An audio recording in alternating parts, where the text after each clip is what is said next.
Thank you.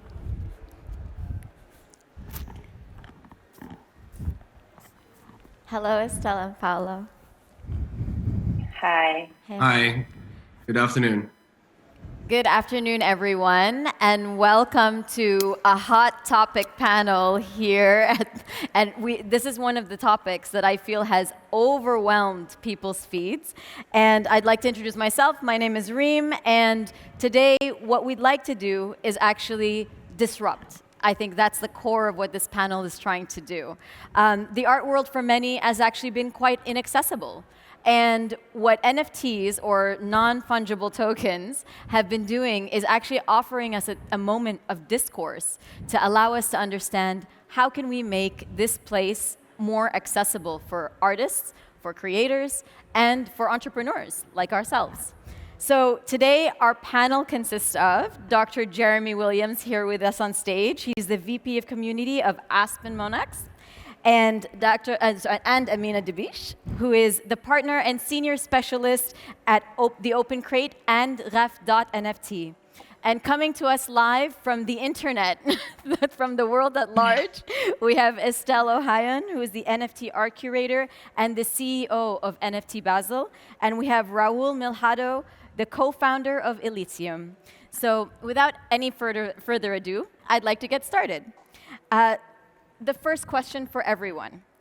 What NFT challenges are the most daunting or the most exciting for artists? And are they good for their creative world? Dr. Jeremy, let's begin with you. Yeah, I think the greatest opportunity and the theme of much of what's being discussed here is inclusivity. I think there's a huge opportunity for people to participate on a global scale, regardless of where you live in the creator economy, and to be validated as a creator and to participate is just an opportunity that hasn't been afforded, I think, until this technology. So in terms of the challenges, I think obviously, the environmental impact of Ethereum is something that everyone is keenly aware of, and waiting for layer 2 to come so that it can be done at a lesser environmental cost is something that I think is on front of mind for many. Absolutely. Let's take it to one of our virtual panelists. Estelle, what do you feel the challenges or the most daunting or exciting moments for artists are in the world of NFT? Truthfully, I think that this is probably the most creative time we've ever witnessed in history. Just about anyone from anywhere has access and the ability to enter the sort of market.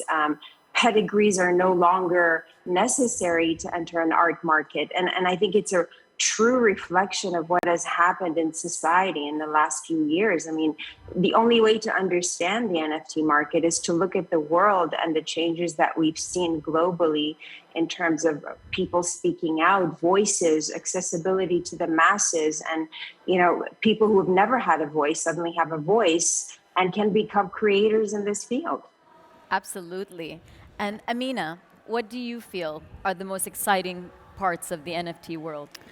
I mean, again, the NFT enables non-traditional artists who explore different types of media to finally access the art market.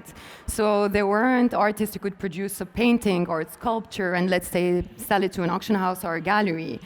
There were coders, animators, graphic designers, and finally they have a way to pass ownership onto other people and sell their work. So I guess, yeah, it's definitely playing in the inclusivity of those non-traditional artists. Absolutely. And last but not least, Raul, what do you think? Well, what I think is that blockchain in general gives the power back to the people. And that means that what you saw already back in the days or like a few years ago with cryptocurrency is that now people in Africa that even don't have a laptop, they have access to money systems now today. And that's the same with NFTs, right? So like now an artist does have the ability to directly target his audience. There's no need for like any person in between anymore. So this gives a huge advantage and huge possibilities for any artist in the world. But more to that is that we're actually now finally realizing that we are in a technological revolution, and that there's so many different technologies out there. And I have the feeling that's like the first time that we start to realize that we can utilize these technologies for good purposes. And NFTs are just the perfect example of that. We agree. And so Dr. Jeremy, you have a PhD and 2 master's degrees. Do you need to be that smart to understand what NFTs are? I don't think you need that level of degrees to participate in the space, but no, I was formerly an educator and had that education to serve that purpose at that moment of time. But I mean, I think that one of the biggest challenges for people to participate, while there is this access and inclusivity for people to participate in this creator economy, the crypto barrier is very real for a lot of people still, and learning how to navigate cryptocurrency, establish a wallet, purchase cryptocurrency, how gas works, these sort of things can make it a more complex process. And so you're seeing the evolution of different blockchains that are less, have less friction to sort of help people enter. So I think that you don't need that much education, no, but there's certainly a starting point and some challenges in learning how to participate in the space. That makes sense. And what about you, Estelle? What does an NFT art curator do? And how did you get into NFTs initially? Basically, I joined at the beginning of the year. I was asked to join as an in-house curator for NFT Basel. I was already in the art business, dealing in blue chip art and contemporary art. And the approach that I had was slightly different, I think. I think I looked at the market and analyzed that in reality, we do have 2 different segments of artists. We have the digital artists who produce obviously phenomenal pieces. And then we have the traditional artists who have absolutely no idea where to begin. So what we did a bit of hand holding and babysitting, and we took traditional pieces of art and we delved into the original inspiration and what really drove the artist to create that piece. What was he feeling at the moment? From that, we basically created his NFT. We created a deeper version to his physical piece. So you still have a mainstream contemporary artist who maintains his consistent value of his physical piece. And based on that, we created the digital version, which I felt really connected the audience, the buyer, to the artist himself on a deeper level that you're not able to do with a one-dimensional type of piece. And it's really about the human connection, isn't it? It's you're creating. Yes, and it's about the the artistic connection, and it's about the artist himself. I mean, does an artist really get a chance to express himself on a 3-dimensional level through a canvas that's hanging in a gallery? Not really. Not really. We gave them that opportunity to have a voice. So I think we have at NFT Basel, I worked with Raul a lot. We have a little bit of a different approach. Our artists are our children and they don't necessarily have access to NFTs or understand what they really involve. So we're quite happy to grow with them through that market. Wonderful. And Amina, you co-founded the Open Crate, and you've called it a digital inventory, which is so interesting. Can you tell us what is your team's core competency, and what do they do in the region specifically? Of course. So we founded the Open Crate in a quest to protect our cultural heritage and preserve its future. And we thought that the only way to do it is to document it, research it, but also digitize it. So mainly, we digitize private and corporate collection in the Middle East and North Africa. Basically, we're documenting art history from our region. And it's after honing our art experience, at Carpenter's Workshop Gallery, Fine Art Fund, Christie's, then Art Dubai, we got to discover incredibly sophisticated collection in the region. Really, art history gems held in private hands, and we thought we have to valorize it, we have to digitize it in order to install a perennity. So we came up with the idea of launching a digital private space where collectors could access and manage their collection from anywhere at any time through a secure digital app or platform.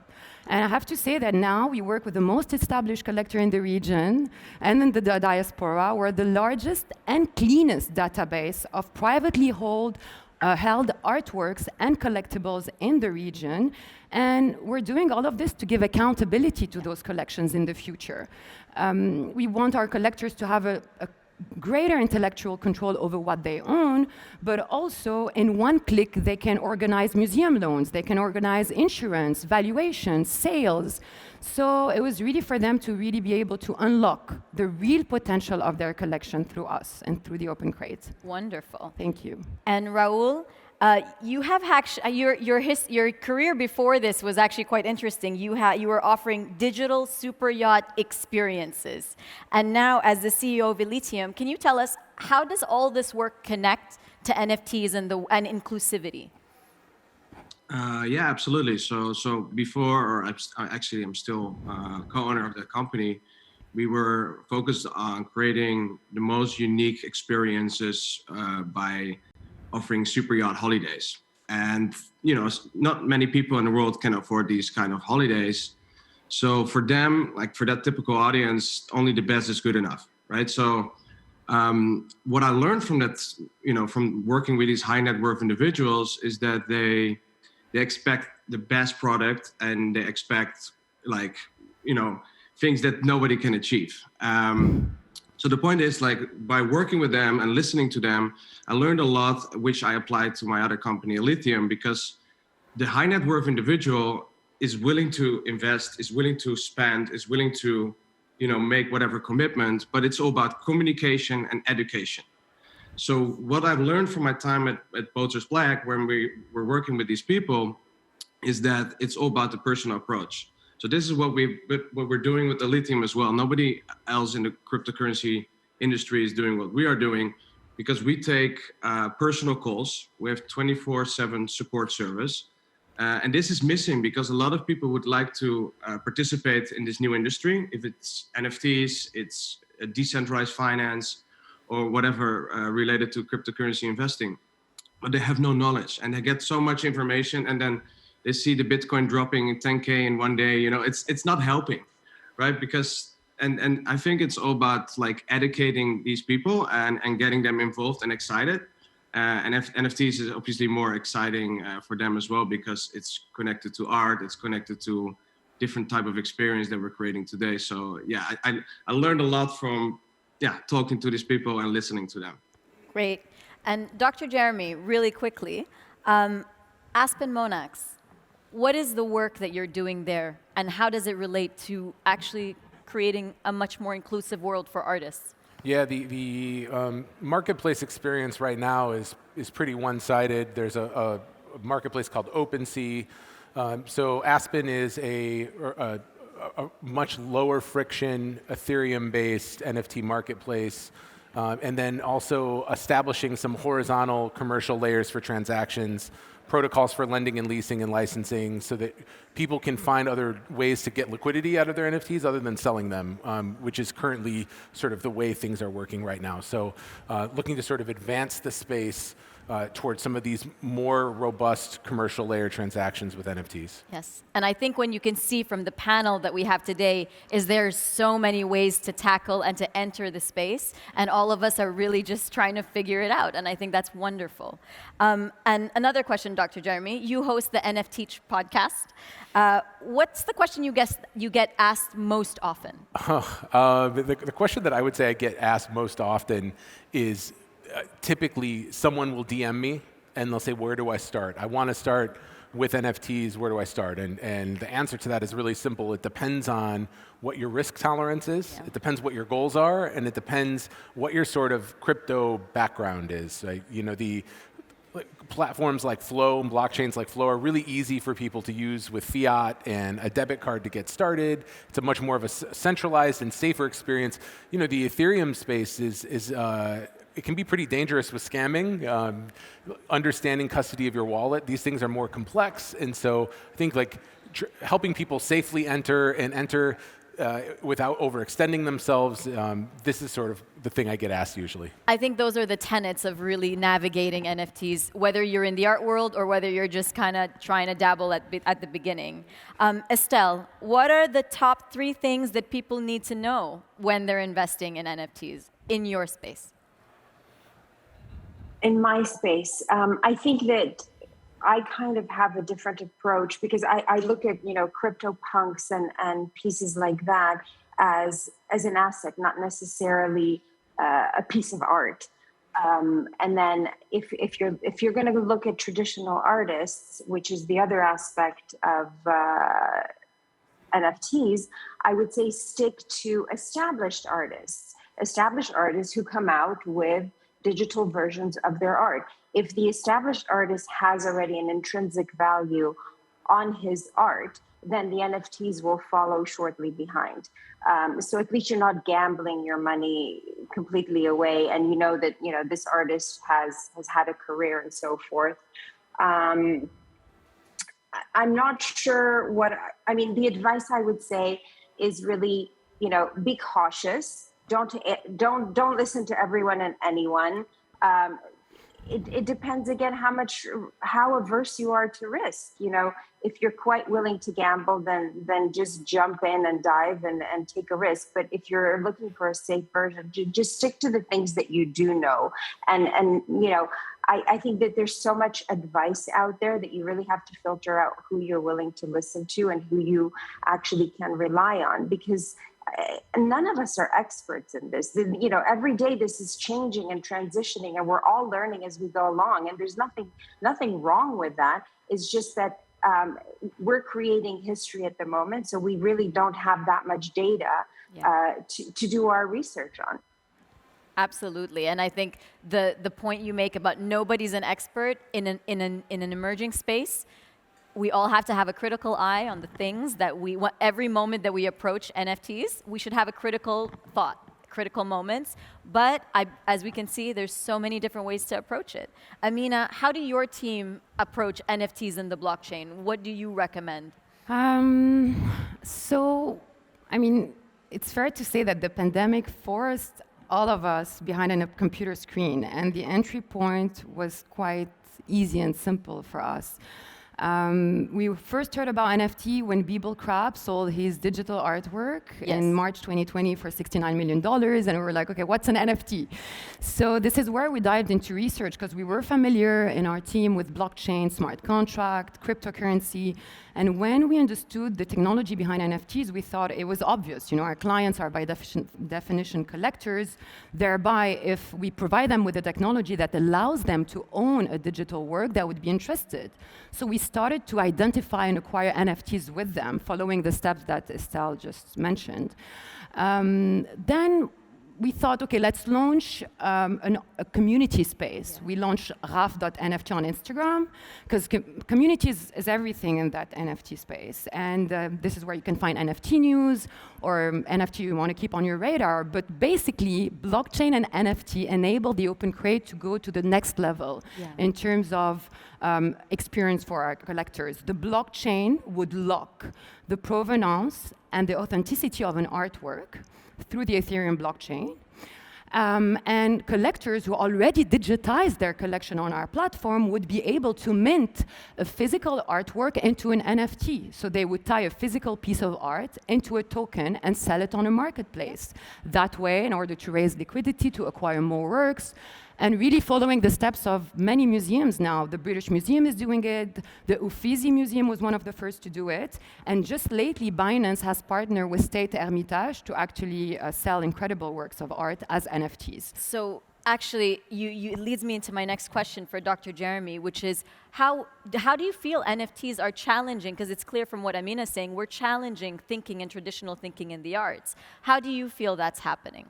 Yeah, it's funny. I'm wrapping up a long career as a K-12 educator, and particularly in this part of the world, most of the parents that I've served in the UAE would say that they want their children to be a doctor or an engineer.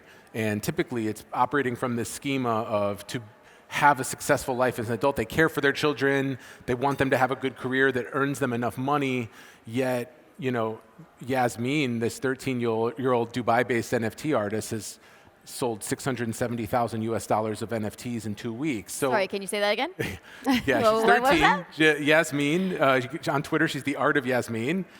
She sold $670,000 US of NFTs in 2 weeks when her collection launched. And so, this idea of children can't be artists or creators because they need something that's safer, I would question and say, the creator's time is now, and we should be in schools reopening the mindset of children and parents to the reality of the creative economy and what's in front of us. Absolutely. And Raul, do you feel like this topic is largely the NFT topic? Is it about forms of wealth creation, like we said, 600,000, or is it actually about boosting creativity? What side of that do you think that this all sits on? Well, I will come back to my first point that I made in the introduction. I think we start to realize that we are in a technological revolution. And before, if I look back, let's say 5 or 10 years ago, we were pretty hooked to social media, addictive to our phones, and a lot of people are wasting their time on these cell phones, right? But now, I mean, I don't know if it's, like even TikTok, like people start to become more creative in general. And now you have the possibility to utilize that and turn that creativity into wealth. And that's amazing. I think it's a pure connection. Besides, what I see, what I've been seeing happening in the past few years is that I've been in crypto like 5-6 years, and it was very hard to speak to corporates or to even to banks. They pushed it back, and that's because it was a financial product. And now with NFTs, which is a blockchain product, not so much related to finance in the first place, now everybody is jumping on it, right? Nike is joining the metaverse, like Microsoft started doing their own NFTs, Samsung created their NFT screens, and I can keep going, right? So this is a turning point, and NFTs are making that happen, and it's not a new technology. It's a smart contract that has been there for many, many years. But just the fact that it's a non-fungible token and people can start to realize, oh, we can use it for music, we can use it for art, we can connect it to gaming, and there's so many more. And now I don't even it's so funny to see every week you see new features or new ideas, new utilities, new industries. So yeah, it's only the start of something really big. And yes, it does create wealth, but at the same time, the wealth is being created because people are getting more creative. Absolutely. And with all this wealth I would say all this creativity that is coming to the fore, Amina, what social impact do you expect NFTs to have? Is that purely a good thing? Is it purely a good thing to have a social impact? I mean, I guess we're already witnessing the social impacts of NFTs in the way that, as we mentioned, NFTs enable artists who weren't really welcomed in the traditional space of art. And, as I mentioned earlier, creatives create work, produce works, and then assign ownership to it, pass ownership to it.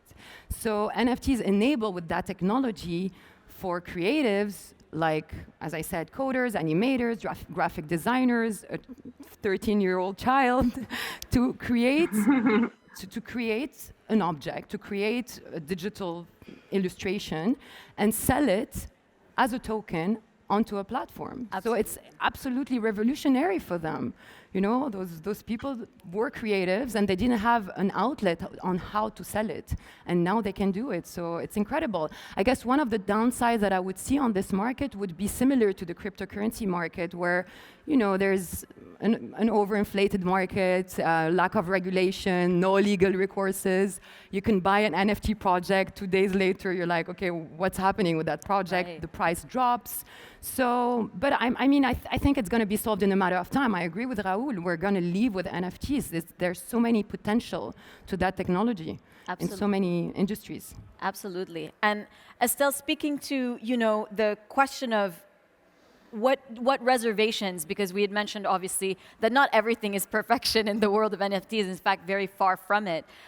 What are the reservations that artists may have? And what have you experienced with, in your line of work? What are the reservations artists may have, and how do you respond to those reservations? I think generally speaking, artists have absolutely no clue what it is. And just like anything new in this world, everyone needs a little bit of guidance and a little bit of hand-holding and reassurance that they can do it and do it well. Because it's not just about releasing an NFT, it's doing it to the best that you can do it. My role is really to guide them, to lead the way, to tell them, this is a good way, this is not a good way, and I believe this would work better. This is a higher level product. I think, generally speaking, education is an issue. Education in this entire subject. And I'm sure just like your audience, people have a hard time getting a grasp on it. And even those who pretend that they know, do they really know? I mean, do any of us really know? This is it hard to admit that we don't understand it fully, that we don't have a full grasp on it? And, all our traditionalists, gallerists, curators, consultants, auction houses, for a while thought that they could potentially ignore it and it would go away. But the reality is that if they didn't jump on this bandwagon and were not leaders, they would be last. There's no second best here. You have to be on top of your game, and you can't ignore this like a virus. It's not going away. It's here to stay.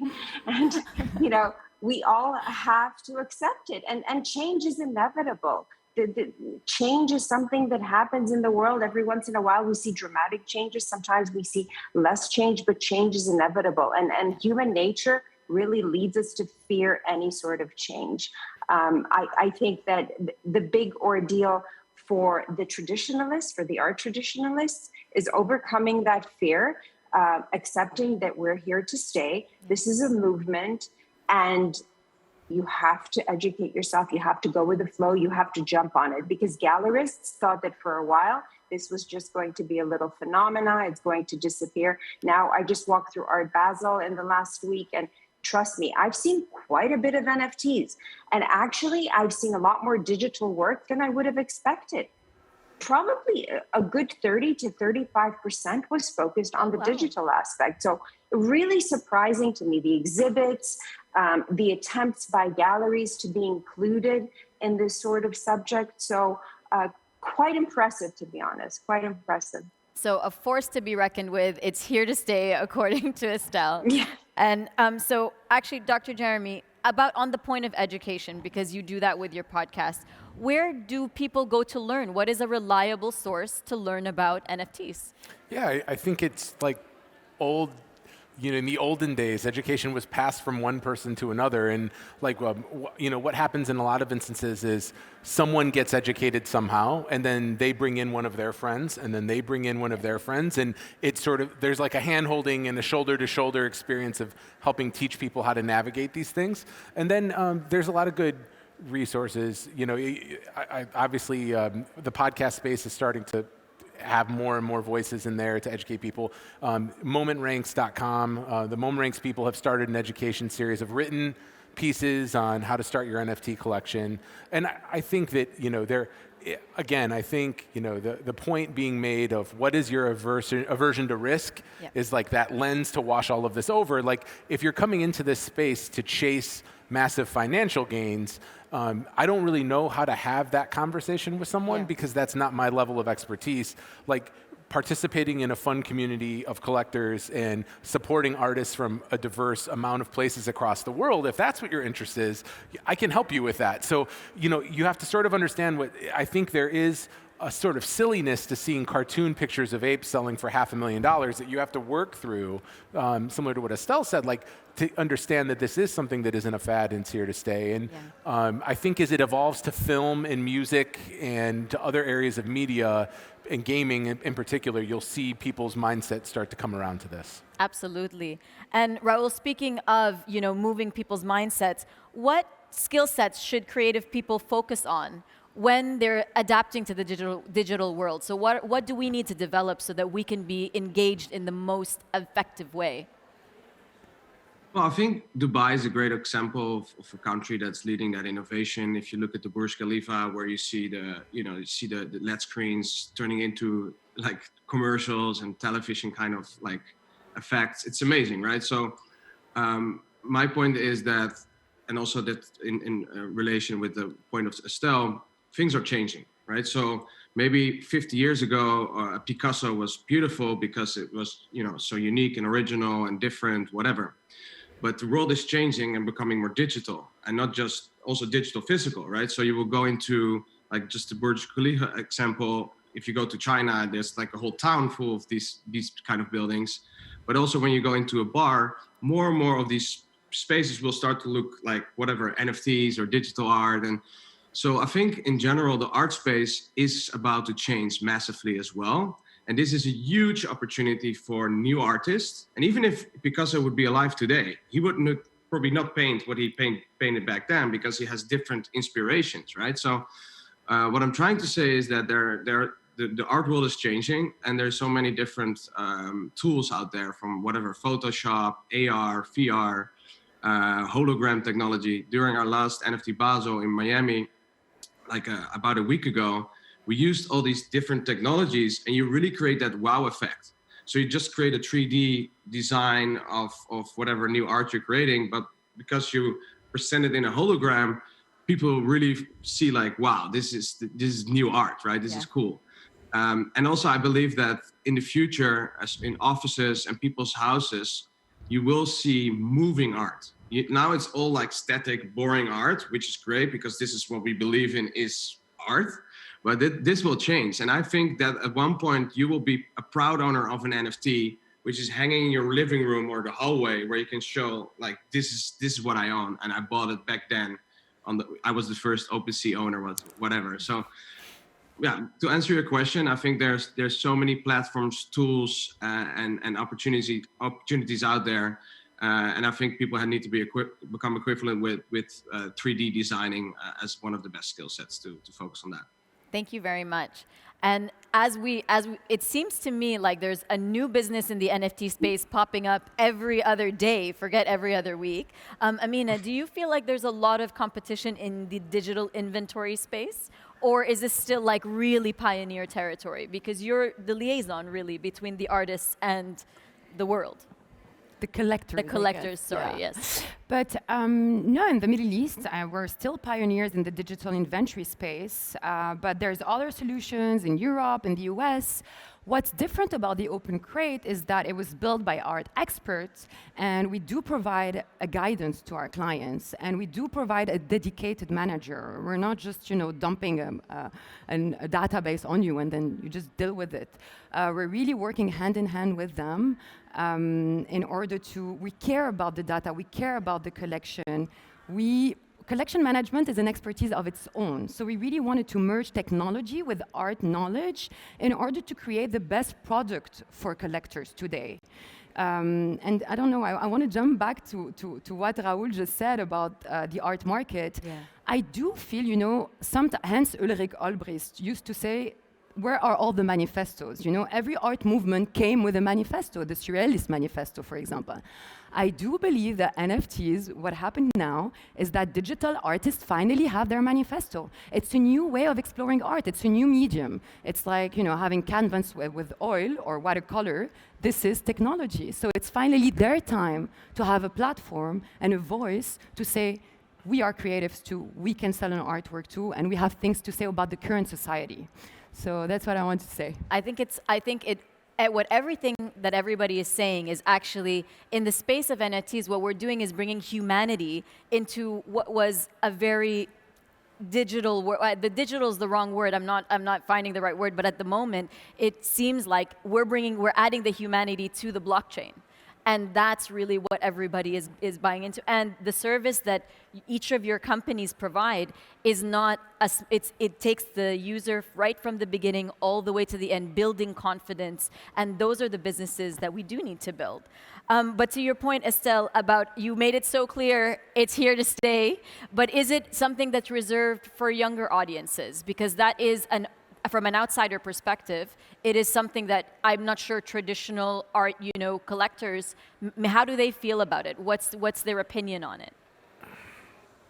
Like I mentioned before, obviously this is accompanied with a huge amount of fear, and they're very apprehensive, but they do realize that there's a very lucrative market here, and they have to enter it very cautiously and through an educated angle. Obviously, they're not the sort of, like the generation who's investing in this sort of thing, mid-20s to mid-30s are quite jumping head in. they're a little bit more cautious. So they want to learn, but they're absolutely paying attention. And I've seen this at Basel. There's no way this is being ignored by all generations and all different levels of collectors. I think that also, this has given so many people the opportunity to be heard. We as a society, as a whole, for the last few years, what have we seen? We've really witnessed different segments and demographics throughout society, who have suddenly found a way to speak and to be heard without the education, without the expertise, without the pedigree, without the connections, without the diplomas, without the Harvard degrees. Suddenly they can become investors, they can become artists, even though they were pumping gas last week at a gas station. This has really opened up a market to the masses. Not only has it opened up the voice to the masses, it's also opened up a larger market segment. Because in reality, if we look at the art market or the finance market for the last, 30 years, it has really been reserved for such a small segment of the market. There's such a huge, let's say, 90% of the population who didn't understand, didn't have access, didn't even know where to begin. And suddenly this 90% became part of a larger market, not in a non-traditional way. So really the world is opening up as a whole. And maybe that's why we need a metaverse. We're running out of space. The whole, because it's such a deep, for us, it's such a deep disruption of everything. The metaverse conversation is actually a whole other panel, I believe, because it's such a deep, for us, it's such a deep disruption of everything that we know.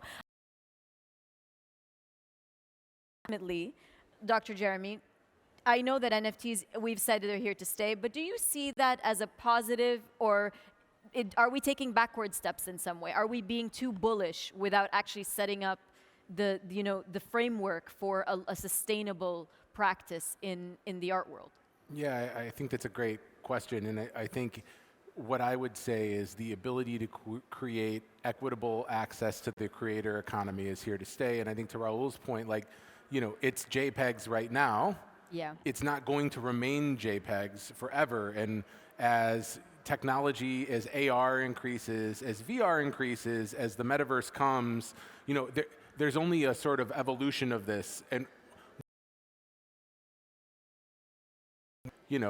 dial-up internet when it started in Web 1, this thing is going to go a million miles from where it is now. And I just think we say it in the NFT space all the time, we're all so early, but it's true.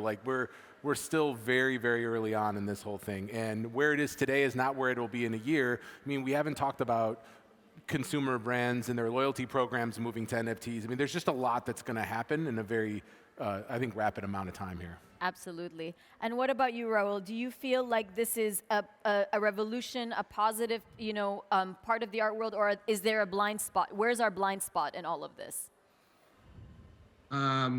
No, I think it's great. And it's just a matter of time. I think they're gonna merge, right? So even like Estelle said, during Art Basel themselves, right? They're very much promoting NFTs now. Christie's has been very successful already with NFTs. So it's with, I don't know if you guys know, but there was a time that they tried to ban email because email was threatening the posting companies and stuff. So, there's always this, time of fear where they say we have to ban it. It's terrible. It's not, there's scammers, whatever. They will find any excuse. But, we're building this bridge between technology and the physical world. So and there's so many great use cases, especially for the art world, where it will become an extension and definitely not, it's not going to be stopped. It's going to be upgraded. And just a final, I run a tiny little podcast called Show Me Your Wallet, where we talk about the NFTs that are, kind of all of the NFT news that pops up every week. Can everybody just tell us, top of mind, I'll go one after, through each panelist. What is the NFT that you're looking at right now? What is the one that is kind of catching your eye?